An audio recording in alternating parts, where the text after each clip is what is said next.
इष्यञ्च मे मयश्च मे प्रियञ्च मेऽनुकामश्च मे कामश्च मे सौमनसश्च मे भद्रञ्च मे श्रेयश्च मे वस्यश्च मे यशश्च भगश्च मे द्रविणञ्च मे यन्ता च मे धत्ता च मे क्षेमश्च मे धृतिश्च मे विश्वञ्च मे संविच्च मे ज्ञात्रञ्च मे सूश्च मे प्रसूश्च मे क्षीरञ्च मे लयश्च मरुतञ्च मे मृतञ्च मे यक्ष्मञ्च मे न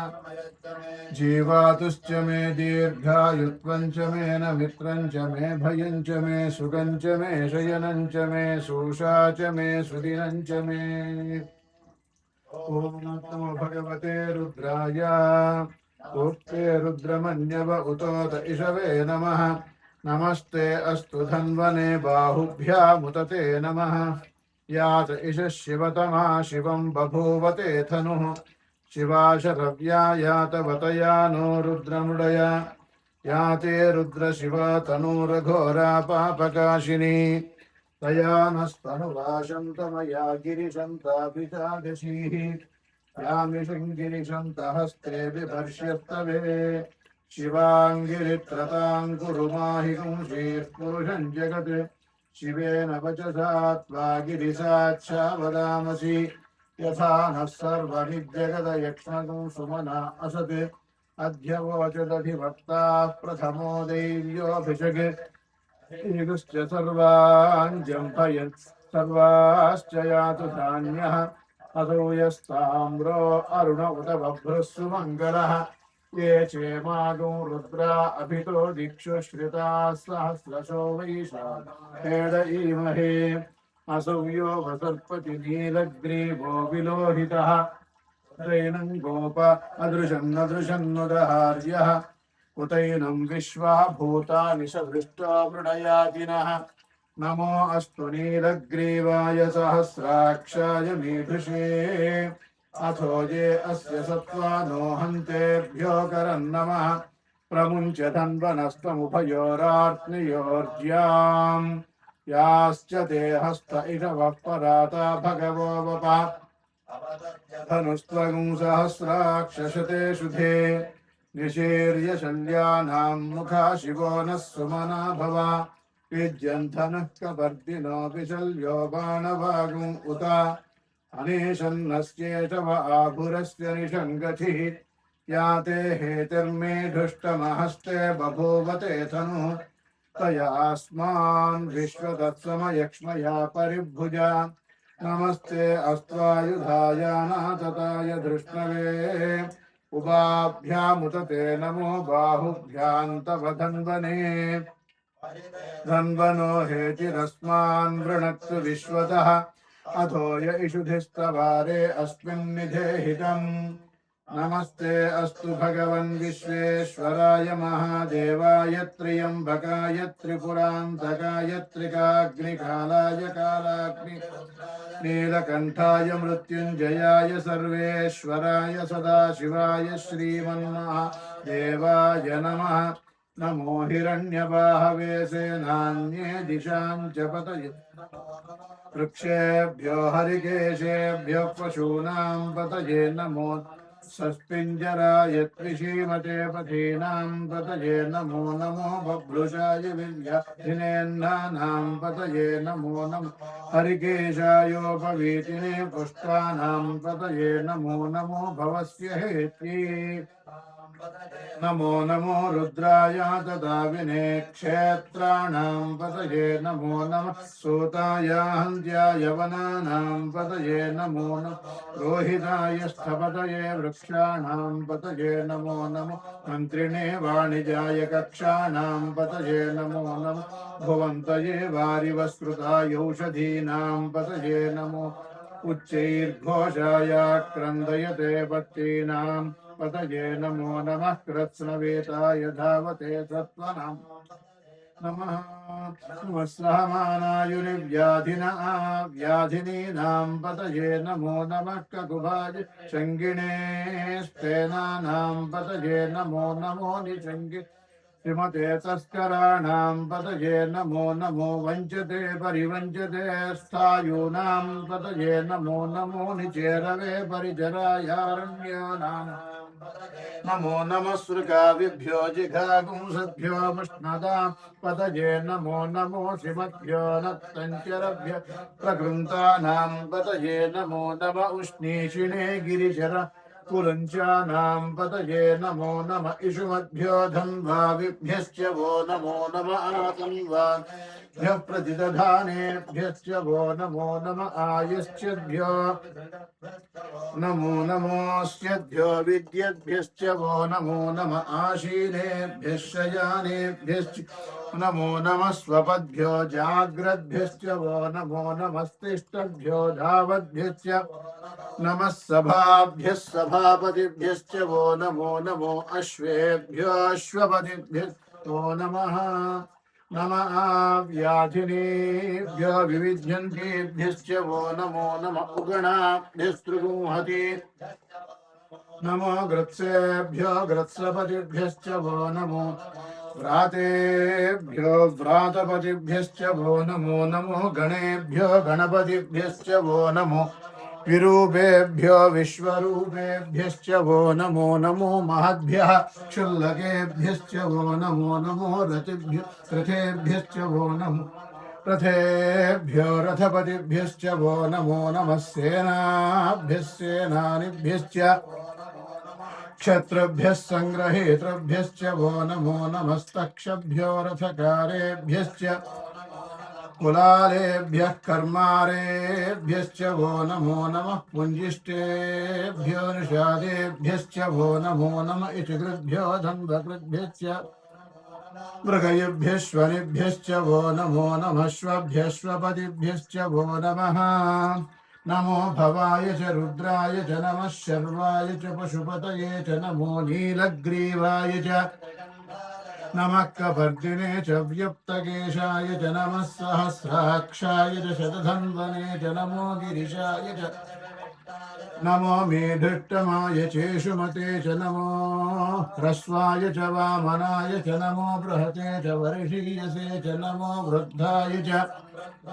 नमो अग्र्याय च प्रथमाय च नम आशवे च जिराय च नमः शीघ्र्याय च शीभ्याय च नम ऊर्जाय च वस्वन्याय च नमः स्रोतस्याय च नमो ज्येष्ठाय च कनिष्ठाय च नमः पूर्वजाय च परजाय च नमो मध्यमाय च प्रगल्भाय च नमो जघन्याय च बुद्ध्याय च क्षोभ्याय च प्रतिधर्याय च नमो याम्याय च क्षेम्य नम उर्वर्याय च खल्याय च नमः श्लोक्याय च वसान्याय च नमो वन्याय च कक्ष्याय च नमः श्रवाय च नम आशुषेणाय च आशुरधाय च नमः शूराय च वभिन्दते च नमो वर्मिणे च वरूधिने बिल्मिने च कवचिने च नमः श्रुताय च श्रुतसेनाय च नमो दुन्दुभ्याय च हनन्याय च नमो धृष्णवे च प्रमृषाय च नमो दूताय प्रहिताय च नमो निषङ्गिणे तेषु धिमते च नमस्तेक्ष्णे च वेषायुधिने च नमः स्वायुधाय सुधन्वने च नमः श्रुत्याय च पथ्या नमः काट्याय च नीत्याय च नमः सूद्याय च सरस्याय नमो नाद्याय च वैशन्ताय च नमः कूप्याय च भट्याय च नमो वर्ष्याय च मेघ्याय च विद्युत्याय च नम ईध्र्याय च तप्याय च नमो वात्याय च रेष्मे नमो वास्तव्याय च वास्तुपाय च नमः स्तोमाय च रुद्राय च नमस्ताम्राय च अरुणाय च नमः शङ्गाय च पशुपतये च नम उग्राय च भीम नमो अग्रे वधाय च दूरे वधाय च नमो हन्त्रे च हनीयसे च नमो वृक्षेभ्यो नमस्काराय नमः शम्भवे च मयोभवे च नमः शङ्कराय च मयस्तराय नमः शिवाय च शिवतराय च नमस्तीर्थ्याय च कूल्याय च नमः पार्याय च नमः प्रतरणाय चोत्तरणाय च नमः आतार्याय च लात्याय च नमः षष्ठ्याय च फेन्याय नमः श्रीगत्याय च प्रवात्याय च नम इरण्याय च प्रवत्स्याय च नमः किजूशिलाय च क्षयणाय च नमः कपर्दिने पुलस्तये च नमो गोष्ठ्याय च कृत्याय च नमस्तल्प्याय च गेष्ट्याय नमः कात्याय च गह्वरेष्टाय च नमो प्रवय्याय च निवेष्ट्याय च नमः पागुंसव्याय च अस्सृष्ट्याय च हरित्याय च नमो लोक्याय च लप्याय च नम ऊर्व्याय च सूर्याय नमः पर्ण्याय च पर्णसत्याय च नमोपगुरमाणाय चाभिघ्नते नमाख्यदते च प्रख्यदते च नमो वत्किरीटेभ्यो देवानागुहृदयेभ्यो नमो विक्षीडतेभ्यो नमो विजिन्वत्केभ्यो नम आनिर्हतेभ्यो नम आनिवत्केभ्यः द्रापे अम्भसुत्पते दरिद्रं नीललोहित पुरुषाणामेषां पशूनां माभेर्मारोमो येषां किञ्चनाममत् या ते रुद्रशिवा तनुः शिवा विश्वाः भेषजी शिवा रुद्रस्य भेषजी तया नो मृडजीवसे इमागुं रुद्राय तपसे च वर्धिने क्षयद्वीराय प्रभरामहे यथा नश्यमशद्विपदे चतुष्पदे विश्वं पुष्टं अस्मिन्ननातुरम् मृडानो रुद्रोतनो मयस्कृधि क्षयद्वीराय नमसा विधेमते यच्छञ्चयोश्च मनुराजजे पिता तदस्यामतव रुद्रप्रणीतौ मानो महान्तमुतमानो अद्भकं मान उक्षन्तमुतमान उक्षितम् मानो वधेः पितरं मोदमातरं प्रियामानस्तनुवो रुद्ररीरिषः मानस्तोकेतनजे मान आयुषिमानो गोषुमानो अस्येषु रीरिषः मानो रुद्रभामितो वधीर्हविष्मन्तो नमसा विधेमते आरात्ते गोघ्न उत पूरुषघ्ने क्षयद्वीराय सुम्नमस्मे ते अस्तु रक्षाजनो अधिचदेव ब्रोह्यथाजनः शर्म यच्छद्विपर्भाः स्तुहि श्रुतङ्गर्तसंयुवानं मृगन्न भीमोपहर्तृमुग्रान् मृडाचरित्रे रुद्रस्तवानो अन्यन्ते अस्मन्निवपन्तु सेनाः हरिणो रुद्रस्य हेतुर्वृणक्तु परिक्लेदस्य दुर्मतिरघायोः अवस्थिरा मघवद्भ्यस्तनुष्वमीड्भस्तोकायतनयाय मृडया शिवतम शिवो नः सुमना भव परमे वृक्ष आयुधं निधाय कृत्यं वसान आचर पिनाकं बिभ्रदागहि विकिरितविलोहित नमस्ते अस्तु भगवः यास्ते सहस्रगुहेतयोन्यमस्मन्निवपन्तु ताः सहस्राणि सहस्रधा बाहुवोस्तव हेतयः तासामीशानो भगवः पराचीनामुखाकृधि सहस्राणि सहस्रशो ये रुद्रा अधिभूम्याम् तेषागुं सहस्रयोजने वसन्वानि तन्मसि अस्मिन्महत्यर्णवेऽन्तरिक्षे भवा अधि नीलग्रीवाश्चिदिगण्ठाः सर्वाधः क्षमाचराः शिदिगण्ठादिवगुं रुद्रा उपश्रिताः ये वृक्षेषु सस्पिञ्जरा नीलग्रीवा विलोहिताः ये भूतानामधिपतयो विशिखाशः कपर्दिनः ये अन्येषु विविध्यन्ति पात्रेषु पिबतो जनान् ये पथां पथि रक्षय ऐलवृथाय व्युधः ये तीर्थानि प्रचरन्ति श्रुकावन्तो निषङ्गिणः य एतावन्तश्च भूयागुंसस्य दिशो रुद्रावितस्थिरे तेषागुं सहस्रयोजने वसन्वानि तन्मसि नमो रुद्रेभ्यो ये पृथिव्यां ये अन्तरिक्षे ये दिवि येषामन्नं वा वर्षमिषवस्तेभ्यो दश प्राचीर् दश प्रदीचीर्दशोदीचीर्दशोर्ध्वास्तेभ्यो नमस्ते रामरायन्तु तेयं विष्णोयश्च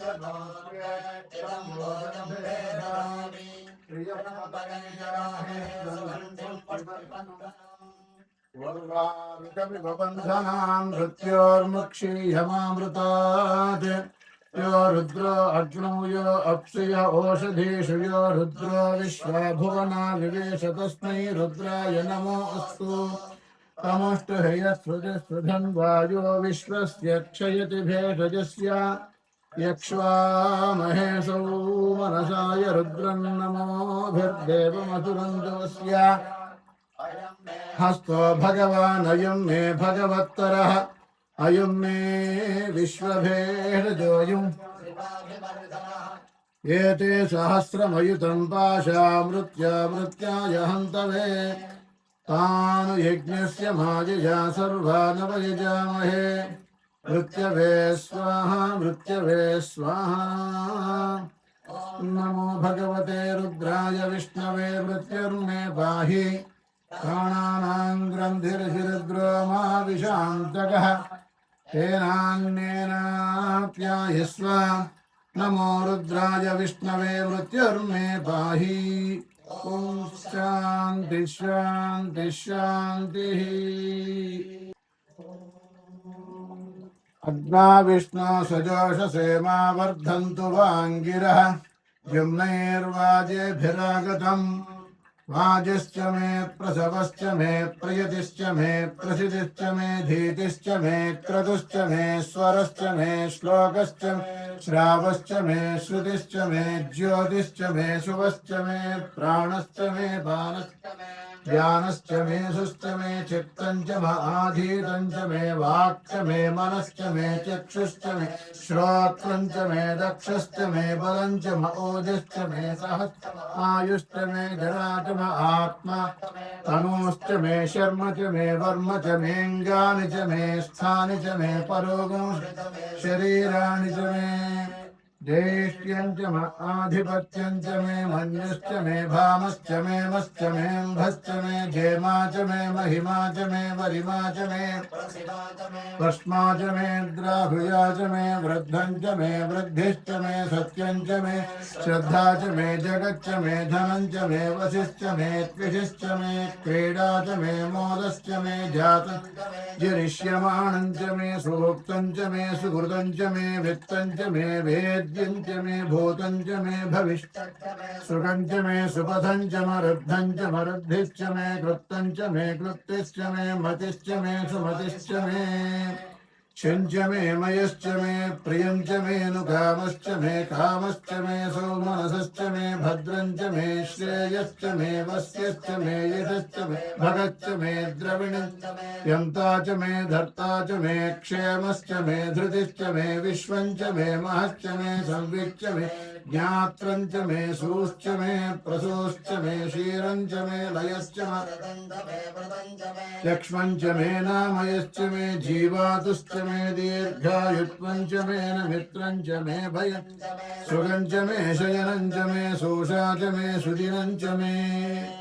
ऊर्च मे सोनृता च मे पयश्च मे रसश्च मे घृतं च मे मधु च मे सिद्धिश्च मे शपेदिश्च मे कृषिश्च मे वृष्टिश्च मे जयित्रं च मे औद्भिद्यं रयिश्च मे रायश्च मे पुष्टं च मे पुष्टिश्च मे विभुज मे प्रभुज मे बहुज मे भूयश्च मे पूर्णं च मे